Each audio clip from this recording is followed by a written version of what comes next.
역대하 26장. 온 유다 백성들은 16세인 우시야를 그 아버지 아마샤를 대신해 왕으로 삼았습니다. 우시야는 아마샤가 자기 조상들과 함께 잠든 후 엘롯을 다시 건축해 유다 땅이 되게 했습니다. 우시야는 16세의 왕이 됐고 예루살렘에서 52년 동안 다스렸습니다. 그의 어머니 이름은 여골리야였고 예루살렘 사람이었습니다. 우시야는 자기 아버지 아마샤가 했던 것처럼 여호와의 눈앞에 옳게 행동했습니다. 그는 하나님을 두려워하도록 가르쳐준 스가랴가 살아있는 동안 하나님을 구했습니다. 우시야가 여호와를 찾는 동안은 하나님께서 그가 하는 일을 잘되게 해주셨습니다. 그는 블레셋 사람들과의 전쟁에 나가 가드, 야브네, 아스돗 성들을 헐었습니다. 그리고 아스돗 가까이 블레셋 사람들 가운데 성들을 지었습니다. 하나님께서 우시야를 도우셔서 블레셋 사람들과 구르바알에 사는 아라비아 사람들과 마온 사람들을 치게 하셨습니다. 암몬 사람들은 우시야에게 조공을 바쳤고 우시야의 이름은 이집트 국경에까지 널리 퍼졌습니다. 그의 세력이 아주 막강했기 때문입니다. 우시야는 예루살렘의 모퉁이 문, 골짜기 문, 성벽 구비에 망대들을 세워 굳게 했습니다. 우시야는 또한 광야에 망대들을 세웠고 많은 우물을 팠는데 산자락과 평원에 그의 가축들이 많이 있었기 때문입니다. 우시야는 또 산과 비옥한 땅에 있는 자기 밭과 포도밭에 농부들도 두었는데 그가 농사를 좋아했기 때문입니다. 우시야에게는 잘 훈련된 군대가 있었는데 그들은 왕의 관리인 하나냐의 지휘 아래 서기관 여이엘과 장군 마아세야가 군대를 조직해서 싸우러 나갔습니다. 그 용사들을 지휘하는 족장들의 수는 다 합쳐 2600명이었습니다. 그들 아래 전쟁을 위해 훈련된 30만 7500명의 군사들이 있었고 그들은 건장하고 전쟁에서 왕을 도와 적과 싸우는 자들이었습니다. 우시야는 온 군대와 방패와 창과 투구와 갑옷과 활과 무림매를 주었습니다. 우시야는 예루살렘에서 기술자들에게 기계를 만들어 망대와 성벽 모퉁이에 두고 화살을 쏘고 큰 돌을 날려보내라고 했습니다. 우시야의 이름은 널리 퍼져나갔으니 이는 그가 놀라운 도우심을 받아 강해졌기 때문입니다. 그러나 우시야는 강해진 후에 교만해져 멸망하게 됐습니다. 우시야는 그의 하나님 여호와께 죄를 범했고 제단에 향을 피우려고 여호와의 성전으로 들어갔습니다.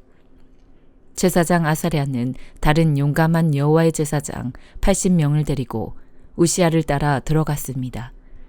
그들은 우시야를 막아서며 말했습니다. 우시야여, 왕이 여호와께 분향하는 것은 옳지 않습니다. 향을 피우는 일은 거룩하게 구별된 아론의 자손들인 제사장들만이 하는 일입니다. 성소에서 나가십시오. 왕이 죄를 범했으니 왕이 여호와 하나님께 영광을 얻지 못할 것입니다. 자기 손에 향로를 들고 있던 우시야는 화를 냈습니다. 우시야가 여호와의 성전에 있는 분향하는 제단 앞에서 제사장들에게 화를 내자 우시야의 이마에 나병이 생겼습니다. 대제사장 아사랴와 다른 모든 제사장들이 그의 이마에 나병이 생긴 것을 보고 서둘러 우시야를 쫓아냈습니다. 여호와께서 우시야를 벌하시니 우시야도 스스로 서둘러 나갔습니다. 우시야 왕은 나병에 걸려 죽었습니다. 우시야는 나병에 걸린 채 한 집에 떨어져 홀로 살았고 여호와의 성전에서 끊어졌습니다. 그 아들 요담이 왕궁을 맡아 그 땅의 백성들을 다스렸습니다. 우시야가 다스린 다른 일들은 처음부터 끝까지 아모스의 아들인 예언자 이사야가 적어두었습니다. 우시야는 자기 조상들과 함께 잠들었고 왕들의 무덤에서 떨어진 묘지에 묻혔는데 그가 나병에 걸렸기 때문입니다. 그의 아들 요담이 그의 뒤를 이어 왕이 됐습니다. 요한계시록 13장. 그때 나는 바다에서 짐승이 올라오는 것을 보았습니다. 그 짐승은 10뿔과 7머리를 가졌는데 그의 10뿔에는 10면류관이 있고 그의 머리에는 하나님을 모독하는 이름이 있었습니다. 내가 본 짐승은 표범처럼 생겼고 그의 발은 곰의 발 같고 그의 입은 사자의 입 같았습니다. 용은 이 짐승에게 자기의 능력과 자기의 권좌와 큰 권세를 주었습니다. 짐승의 머리들 가운데 하나가 치명상을 입어 죽게 된 것 같았습니다. 그러나 그 치명상이 치료되자 온 땅이 감탄하고 그 짐승을 따랐습니다. 용이 그 짐승에게 권세를 주자 사람들이 용에게 경배했습니다. 또 그들은 그 짐승을 경배하며 말했습니다. 누가 이 짐승과 같겠는가? 누가 그를 대적해 싸울 수 있겠는가? 짐승은 오만하고 하나님을 모독하는 말을 할 입을 받았고 42개월 동안 활동할 권세를 받았습니다. 짐승이 입을 열어 하나님을 모독했는데 하나님의 이름과 그분의 장막, 곧 하늘에 거하는 이들을 모독했습니다. 또 그 짐승은 성도들을 대적해 이기며 모든 족속과 백성과 언어와 나라를 다스릴 권세를 받았습니다. 땅 위에 사는 모든 사람들, 곧 죽임을 당한 어린 양의 생명책에 세상 창조 때부터 자기 이름이 기록되지 않은 사람들은 그 짐승에게 경배할 것입니다. 누구든지 귀 있는 사람은 들으십시오. 누구든지 사로잡힐 사람은 사로잡힐 것이요. 누구든지 칼로 죽임을 당할 사람은 칼로 죽임을 당할 것입니다. 여기에 성도들의 인내와 믿음이 있습니다. 또 나는 다른 짐승이 땅에서 올라오는 것을 보았습니다. 그 짐승은 어린 양처럼 두 뿔을 가졌고 말하는 것이 용과 같았습니다. 그는 첫 번째 짐승을 대신해서 모든 권세를 그 앞에서 행하고 땅과 그 안에 거하는 사람들로 하여금 치명상에서 낳은 그 첫 번째 짐승을 경배하겠습니다. 또 그는 사람들 앞에서 큰 이적들을 행했는데 심지어 불이 하늘에서 땅으로 내려오겠습니다. 그는 첫 번째 짐승 앞에서 행하도록 허락된 이적들을 가지고 땅에 거하는 사람들을 현혹하며 말했습니다. 칼에 맞아 상처를 입었다가 살아난 짐승을 위해 우상을 만들라. 또 그는 첫 번째 짐승의 우상에게 생기를 주어 그것이 말하게 하고 그 짐승의 우상에게 경배하지 않는 사람을 모두 죽게 했습니다. 그는 또한 작은 사람이나 큰 사람이나 부유한 사람이나 가난한 사람이나 자유인이나 종이나 모든 사람에게 그들의 오른손이나 그들의 이마에 표를 받게 해 그 표, 곧 짐승의 이름이나 그 이름의 숫자를 갖지 않은 사람은 누구든지 물건을 사거나 팔 수 없게 만들었습니다. 여기에 지혜가 요구됩니다. 지각 있는 사람은 그 짐승의 숫자를 세어보십시오. 그것은 사람의 수이며 그 숫자는 666입니다. 스가랴 9장. 여호와께서 하신 경고의 말씀이다. 이 말씀이 하드락 땅과 다메섹에 내렸다. 세상 사람의 눈과 이스라엘 모든 지파의 눈이 여호와를 우러러 보았다. 하드락 땅 가까이 있는 하마세도 경고하며 지혜롭다고 하는 두로와 시돈에도 경고의 말씀이 내릴 것이다.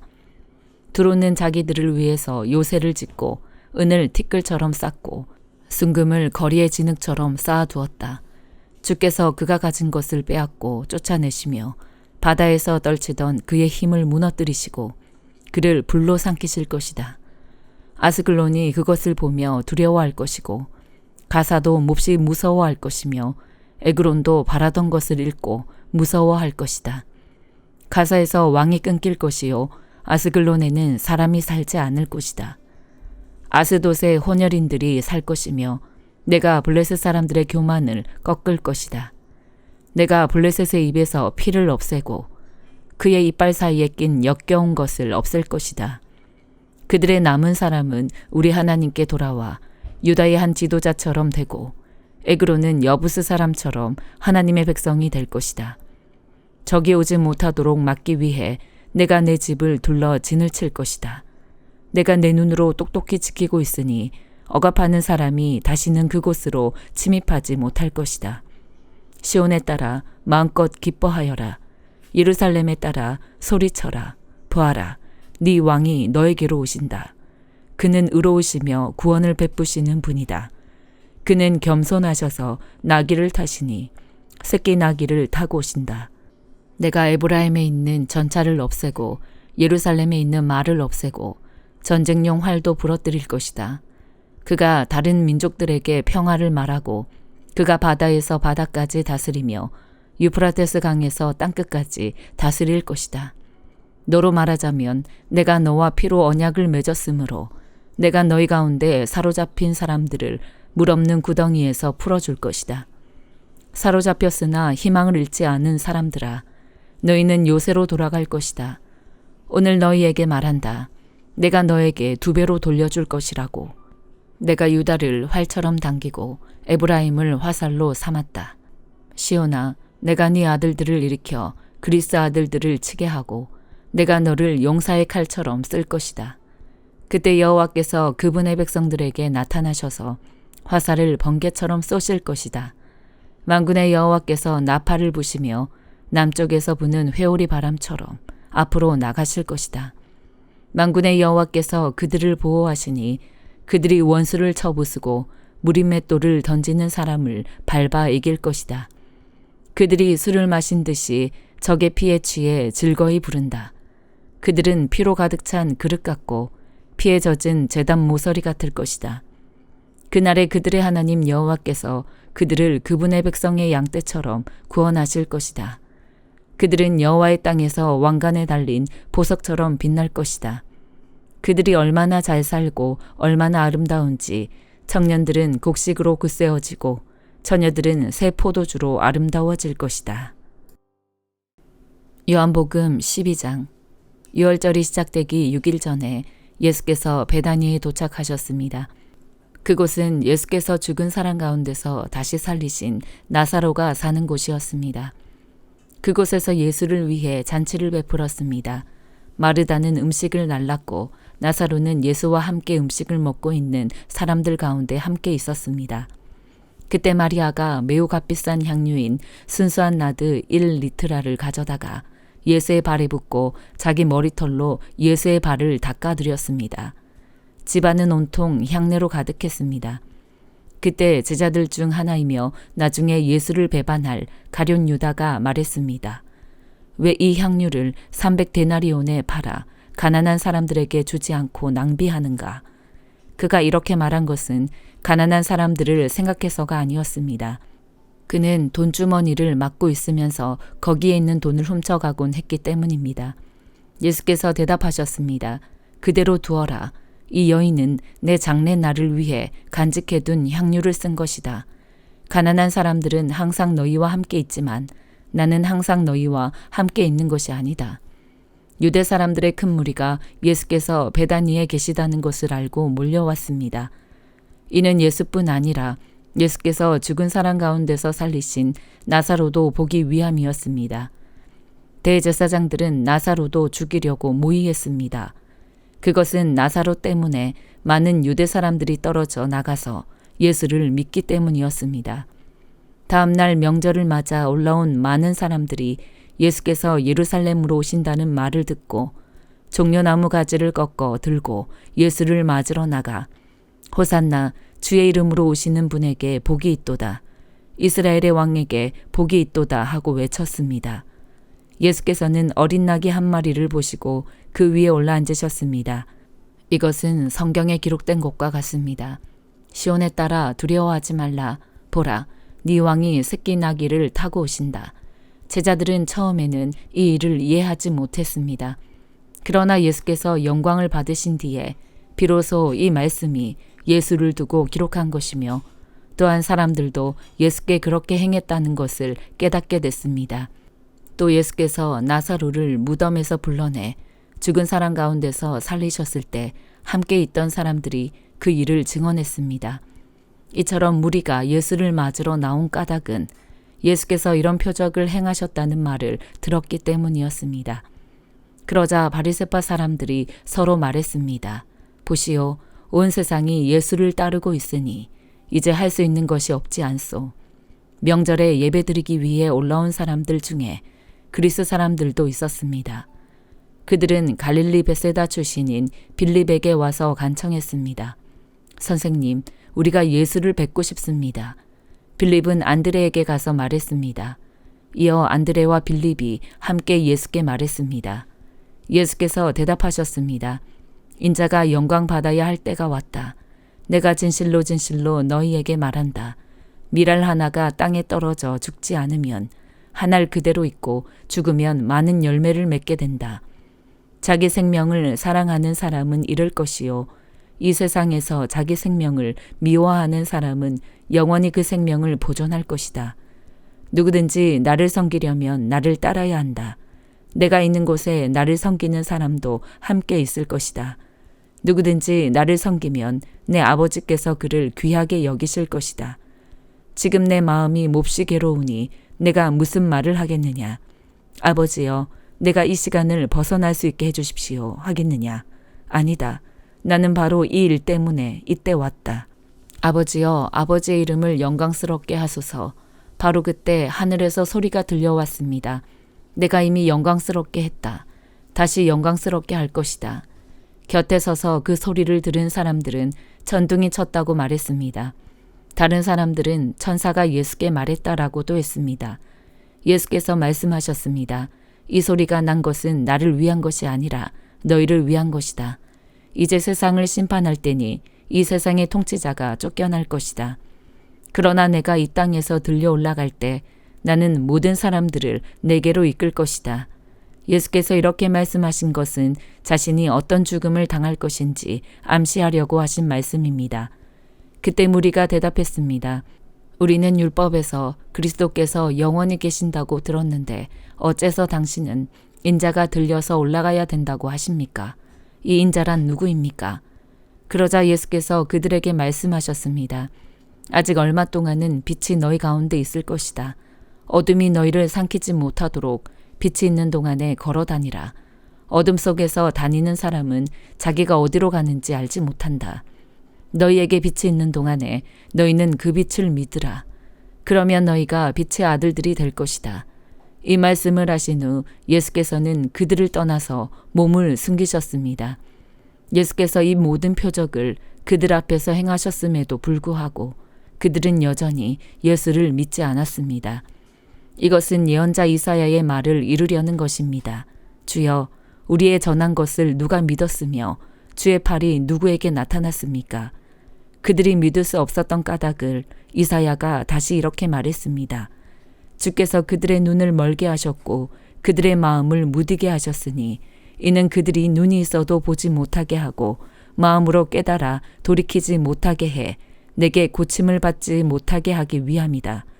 이사야가 이렇게 말한 것은 그가 예수의 영광을 보았기 때문입니다. 그래서 예수를 가리켜 이런 예언을 했습니다. 지도자들 중에서도 예수를 믿는 사람들이 많았으나 바리새파 사람들 때문에 자기 믿음을 고백하지 못했습니다. 회당에서 쫓겨날까 봐 두려웠기 때문입니다. 그들은 하나님의 영광보다 사람의 영광을 더 사랑했던 것입니다. 예수께서 큰 소리로 말씀하셨습니다. 나를 믿는 사람은 나를 믿는 것이 아니라 나를 보내신 분을 믿는 것이요. 나를 보는 사람은 곧 나를 보내신 분을 보는 것이다. 나는 빛으로 이 세상에 왔다. 나를 믿는 사람은 누구든지 어둠 속에 머무르지 않을 것이다. 내 말을 듣고 지키지 않는 사람이 있다 해도 나는 그 사람을 심판하지 않는다. 나는 세상을 심판하러 온 것이 아니라 구원하러 왔기 때문이다. 나를 거절하고 내 말을 받아들이지 않는 사람을 심판하시는 분이 따로 계시다. 내가 말한 바로 이 말이 마지막 날에 그를 심판할 것이다. 나는 내 뜻대로 말하지 않았다. 오직 나를 보내신 아버지께서 무엇을 말해야 하고 무엇을 이야기해야 할지 내게 명령해 주셨다.